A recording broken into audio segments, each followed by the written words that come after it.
अयस्क का सांद्रण। फिर इसको अभिक्रियाशीलता के आधार पर 3 प्रकारों में बांटा गया है। उच्च अभिक्रियाशील धातुएं, उच्च अभिक्रियाशील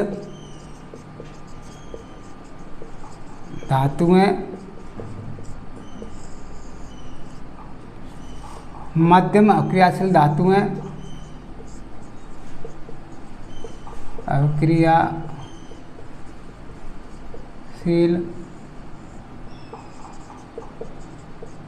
धातुएं, निम्न अभिक्रियाशील धातुएं, निम्न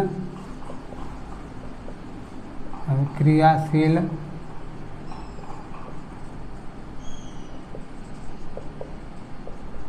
धातुएं। तो जो उच्च अभिक्रियाशील धातु है तो इसमें धातु का विद्युत अपघटन किया जाता है, गलित धातु का विद्युत अपघटन, गलित धातु का विद्युत अपघटन और धातु का शोधन, धातु का शोधन। और जो मध्यम अभिक्रियाशील धातु है इसको 2 भागों में बांटा गया है। कार्बोनेट अयस्क, कार्बोनेट अयस्क और दूसरा है सल्फाइड अयस्क, सल्फाइड अयस्क। कार्बोनेट अयस्क है वो निस्तापन होता है, कार्बन इसमें होता है निस्तापन, और सल्फाइड इसमें होता है भर्जन। ये दोनों मिलकर के अयस्क का ऑक्साइड बनाते हैं, अयस्क का ऑक्साइड, अयस्क का ऑक्साइड, ऑक्साइड में परिवर्तित हो जाता है। इसके बाद इसका अपचयन, इसके बाद है अयस्क का अपचयन, अयस्क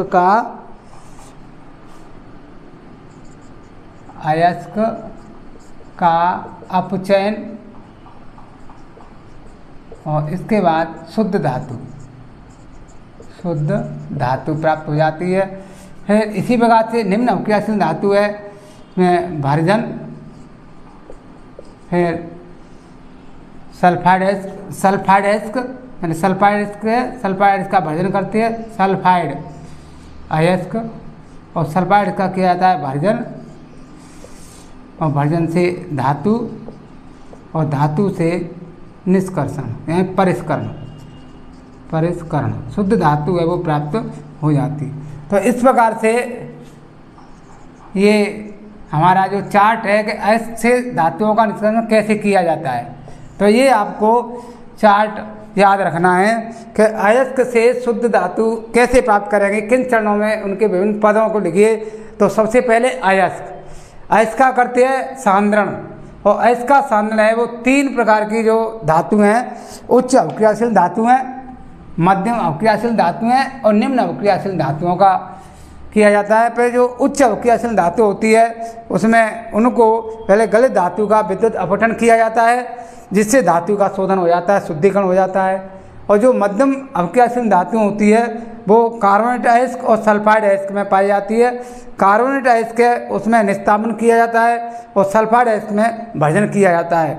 तो ये भर्जन के बारे में यही है, सल्फाइड अयस्क को वायु की उपस्थिति में अधिक ताप पर गर्म करते हैं तो वो ऑक्साइड में बदल जाता है, इस क्रिया को भर्जन कहते हैं। और निस्तापन में कार्बोनेट अयस्क को सीमित वायु की उपस्थिति में अधिक ताप पर गर्म करने पर वो ऑक्साइड में बदल जाता है, तो उसे निस्तापन कहते हैं। तो ये निस्तापन और भर्जन ये दोनों में अयस्क का ऑक्साइड, ये ऑक्साइड में बदल जाते हैं। फिर अयस्क के ऑक्साइड का अपचयन होता है, अपचयन के कारण ये धातु कुछ शुद्ध अवस्था में प्राप्त होती है, और इसके बाद फिर अयस्क के अपचयन के बाद में फिर इसका शुद्धिकरण किया जाता है, तो इससे शुद्ध धातु प्राप्त होती है।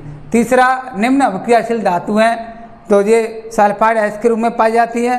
सल्फाइड अयस्क का भजन किया जाता है, फिर इससे धातु प्राप्त होती है और धातुओं का परिष्करण यानी शुद्ध अवस्था में धातु वो प्राप्त होती है। तो ये अयस्क से जो धातुओं का निष्कर्षण है वो निम्न पदों में किया जाता है। तो ये चार्ट बनाइए, ये पूछ लेते हैं तो इसको आप नोट करना चाहे नोट कर सकते हैं कि अयस्क का जो सांद्रण है वो कौन कौन से पदों में किया जाता है, उसको चार्ट बनाइए। तो इस प्रकार से इसका चार्ट बना सकते हैं। इसके बाद है अयस्क का समृद्धिकरण। अगली है हेडिंग अयस्क का समृद्धिकरण। अयस्क का समृद्धिकरण। अयस्क का समृद्धिकरण।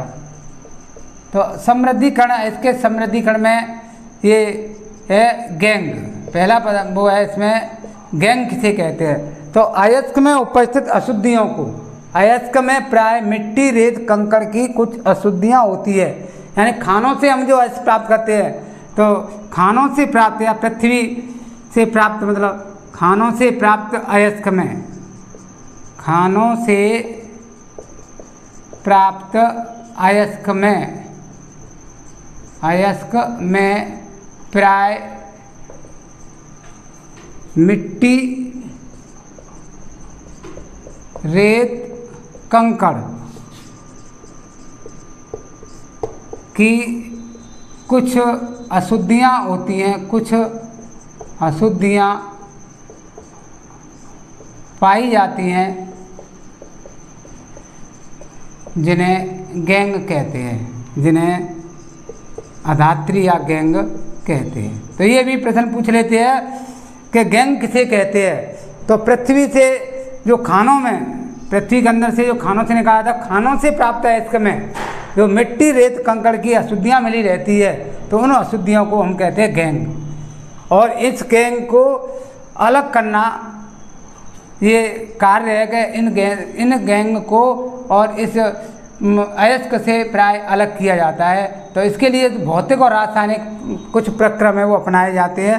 तो इस प्रकार से इसमें से यही प्रश्न बनता है कि गैंग किसे कहते हैं। तो एक तो है खनिज, ये दूसरा है अयस्क और तीसरा है गैंग।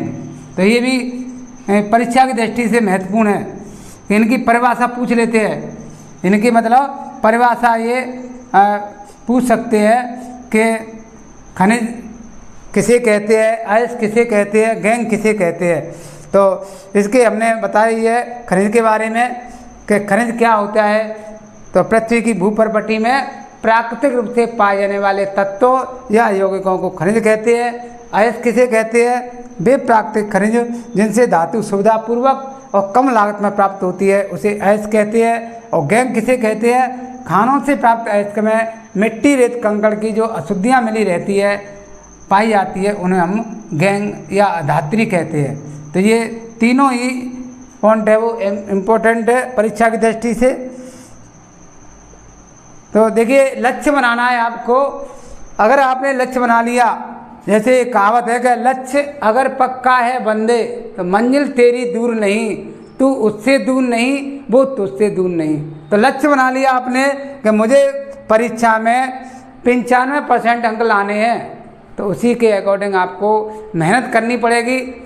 आप मेहनत करेंगे तो उसकी सफलता आपको निश्चित मिलेगी। तो लक्ष्य अगर पक्का है बंदे, मंजिल तेरी दूर नहीं, तू उससे दूर नहीं वो तुझसे दूर नहीं। तो ये इस प्रकार से आप लक्ष्य बना लो कि हमें मतलब परीक्षा में इतने % बनानी है, प्रतिशत बनानी है। तो आपको लक्ष्य बना करके नियमित रूप से कंटिन्यूअस, जब आप 1 घंटे यहाँ क्लास लेते हैं तो घर पे जा कर के 1 घंटे और ज़्यादा 1-1.5 घंटे तक मतलब उसका रिवीजन कीजिए।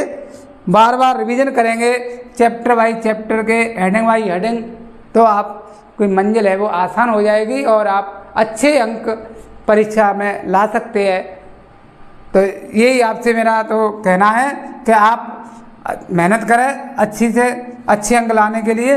तो ये आज का जो वीडियो है वो यहीं पे समापन करते हैं।